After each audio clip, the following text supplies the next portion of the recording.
Okay, so this recording is about Form 41 because it was pointed out to me that the buyer broker agreement that's in my YouTube channel is a little bit old. This is the latest form. It was adopted in July of 2025. So I'm going to review the form and then I'm going to review how I present the form to the buyer and how I get them to sign it literally 100% of the time. So watch this closely and you'll learn how to as well. So, how it starts, name of the firm, right? That's easy. Buyer's name, first, middle initial, last, times two, right? I always do the following area of the entire state. People's opinions and desires can vary. And I always tell them, hey, I'm just going to make it for the whole state because that's what my license covers. And we don't want to have to go back and revise because you decided to expand your criteria. And they go, okay, that's fine. Length of time, I do a year. I've done 2 years. I have one right now that's 730 days. The reason I do a year and the way I explain it to consumers is we don't want to have to worry about this thing expiring while we're writing an offer and wondering if we have to update this form to write the offer. Plus, and this is the capper, I'm going to give you a cancellation agreement anyway, so you can fire me at any time. Please don't fire me. This is how I feed my children, or however you want to say that, right? But I write it for a year, and then obviously that's me. 3C is whether it's exclusive or non-exclusive. This is your judgment call. I never do non-exclusive. I only work exclusively because I only want to work with people that have decided they want to work with me. I don't have an unlimited amount of time, so I can't afford to work with somebody that's also working with 7 other brokers. So I never check non-exclusive. That's a business decision that you're going to have to make for yourself. Limited dual agency. This is when your designated broker is a dual agent, not you, but your broker.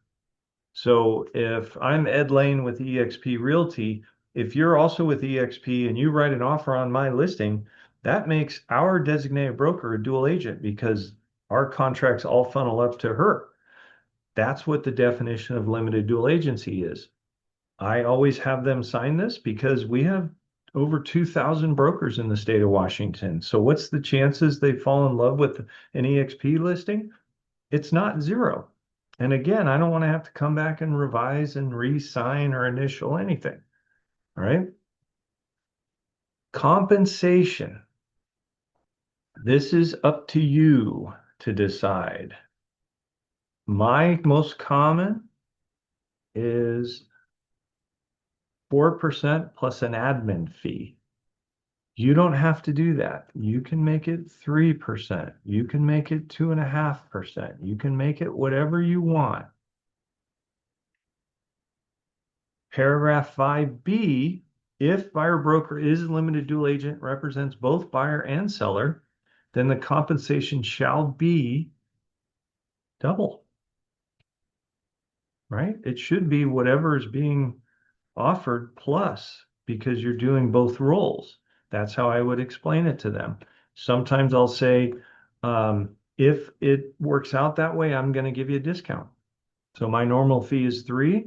If I end up being on both sides, I'll do it for 5 total, 2.5 or 2 for the other side, right? If the seller is unrepresented, I make that the same number. Again, these are your decisions. So you get to decide how much you want to ask for, how much you're willing to work for. And I'll come back to what you need to do if the offer or the offer of compensation is different than what's on your form. When does it expire? Or I'm sorry, not when does it expire, but does it have a tail? And we call this a tail, where if somebody wants to buy a house and they want to freeze you out, This protects you from that because it carries on after. I default to 180 days. Again, I'm showing you what I do. This is a new clause added in July. If there's a referral fee, you are obligated to disclose it. So if you're paying, you got that client referred to you and you're paying an individual a referral fee, you have to disclose that. So you would put it in here. What firm are they with? How much is the fee? 25%, 30, 20, 80, whatever, right? Buyer brokerage is obligated to pay a portion of the compensation or is not. And if it is not, you leave it blank. No warranties and representations. Firm makes no warranties or representations regarding the value or suitability of any property for the buyer's purposes. That's their job. We always recommend they get an inspection, but if they choose not to, that's their prerogative. A distressed home conveyance is a legal definition under RCW 61.34. That is when you're facilitating somebody who's in foreclosure to get out of the deal. And as you might imagine, that is fraught with fraud.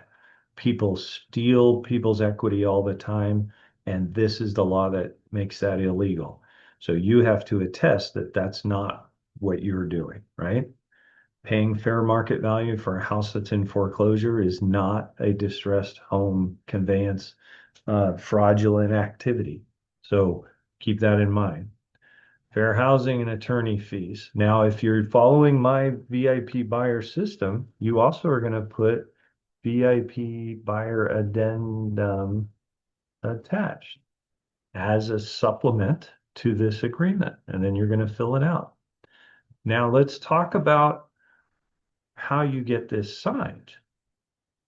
When I meet with buyers, I plan on meeting them for about an hour. I spend the first 45 minutes bonding with them, getting to know them, having an inquisitive mind and asking a lot of questions. I have a document in my buyer folder that is the requirements and nice to haves document. I still use that today despite the NAR settlement because it facilitates a bonding that's going to happen. The more that you demonstrate an interest in somebody, the more they're going to like you. So ask a lot of questions, take a lot of notes. By the time I finish that part of the meeting, I filled out the front of that sheet, the back of that sheet. I not only know that you have a dog, I know what breed he is, what his name is, how old he is. I ask a ton of questions because that's what makes people bond, right? By the end of that, I then segue to now I'm going to show you our VIP buyer system. And I switch from the form, the requirements and nice to haves, to the laptop, to our buyer presentation. The whole point of the buyer presentation is to get that person to understand what the law of agency means and how it applies. And we use 3 or 4 slides. That's it to explain that.